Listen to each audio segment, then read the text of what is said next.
Hello and welcome students, আশা করি তোমরা সকলে খুব ভালো আছো। জ্ঞানজ্যোতি কোচিং সেন্টারের পক্ষ থেকে তোমাদের সবাইকে আরও একবার স্বাগত। তো আমি মীরা ম্যাম, আমি আজকে তোমাদের সেমিস্টার থেকে বাংলা বিষয় থেকে আবার একটি নতুন টপিক নিয়ে চলে এসেছি। আজকে যেটা নিয়ে আমি আলোচনা করব সেটা দেখো আমি বোর্ডে লিখে দিয়েছি। দলবৃত্ত বা শাসাঘাত যে ছন্দ আছে সেই ছন্দ কাকে বলে, সেই ছন্দের সংজ্ঞা এবং বৈশিষ্ট্য সহ কিন্তু আজকে আমি তোমাদের সঙ্গে আলোচনা করব। আলোচনাটি শুরু করার পূর্বে তোমাদের ছোট্ট করে একটা ইনফরমেশন দিয়ে দিই। দেখো বোর্ডের কর্নারে তোমরা দুটো নাম্বার দেখতে পাচ্ছ, এটা হচ্ছে আমাদের জ্ঞানজ্যোতি কোচিং সেন্টারের অফিসিয়াল হেল্পলাইন নাম্বার। এখানে কিন্তু তোমাদের অনলাইনে ক্লাস করানো হয়, তার সঙ্গে তোমাদের নোটস দেওয়া হয়।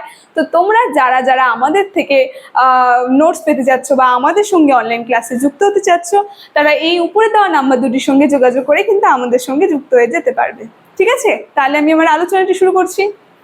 দেখো, প্রথমেই বললাম আজকে আমি যেটা নিয়ে আলোচনা করব সেটা হচ্ছে দলবৃত্ত বা শাসাঘাত ছন্দ কাকে বলে।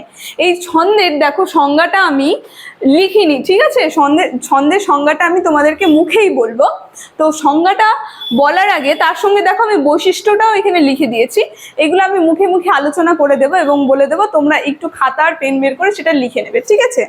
দেখো, দলবৃত্ত বা শাসাঘাত যদি ছন্দতে আমরা যাই, এই ছন্দের বলেছে সংজ্ঞার মধ্যে বলেছে যে এই ছন্দ যে আছে বাংলা ছন্দের যে রীতিতে দল বা মাত্রার প্রতি সম্পর্ক, তোমরা লিখবে, ঠিক আছে? এটা সংজ্ঞাতে রয়েছে। বাংলা ছন্দের যে রীতিতে দল বা মাত্রার প্রতি সম্পর্ক সরল, অর্থাৎ মুক্ত রুদ্ধ নির্বিশেষে দল যেখানে যেখানে একমাত্রা রোচন পায়, ছন্দ পংক্তিতে সাধারণত 4 মাত্রার বা চতুর্থ পর্বের ধ্বনিক্রম আবর্তিত হয়ে থাকে, তাকেই বলা হয় দলবৃত্ত ছন্দ। মানে 4টা মাত্রা থাকবে। এক কথা যদি আমি বলি যে ছন্দে কি হয়, 4টা মাত্রা থাকে। 4টা মাত্রা আমরা লক্ষ্য করব, ওটা কিন্তু চলে যাবে এই দলবৃত্ত বা শাসাঘাত ছন্দের মধ্যে, ঠিক আছে? দেখো, এই যে সংজ্ঞাটা আমি তো তোমাদেরকে বলে দিলাম, এখন এটা তোমাদের 3 মার্কস আসবে, ঠিক আছে? তার সঙ্গে যদি এই একজনের আরেকজন আলংকারিকের যদি সংজ্ঞা তোমরা দাও, তাহলে সেটা আরেকটু ভালো হবে। দেখো, আলংকারিক যে আছে অমূল্যধন মুখোপাধ্যায়, তিনি বলেছে এই শাসাঘাত ছন্দেরই আরেকটা সংজ্ঞা তিনি দিয়েছে। বলছে এই রীতির মধ্যে বল প্রসরের অত্যাধিক উপস্থিতি লক্ষ্য করে নাম দেওয়া হয় শাসাঘাত প্রধান ছন্দ, ঠিক আছে? তিনি নাম দেন কি, শাসাঘাত প্রধান ছন্দ, ঠিক আছে? তো এটা অমূল্য মুখোপাধ্যায়ের সংজ্ঞার মধ্যে চলে গেল, ঠিক আছে?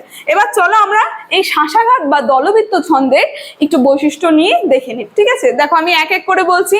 প্রথম বৈশিষ্ট্যতে আমি যেটা বলেছি, মূল পর্ব বা 4 মাত্রার হয়।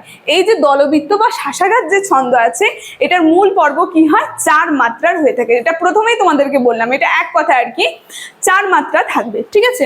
দেখো, এবার 2 নাম্বার যদি বৈশিষ্ট্যতে আমরা চলে যাই, 2 নম্বরে দেখো আমি লিখেছি প্রতি পর্বে প্রথম অক্ষরে একটা শাসাঘাত বা প্রসর পড়বে, ঠিক আছে?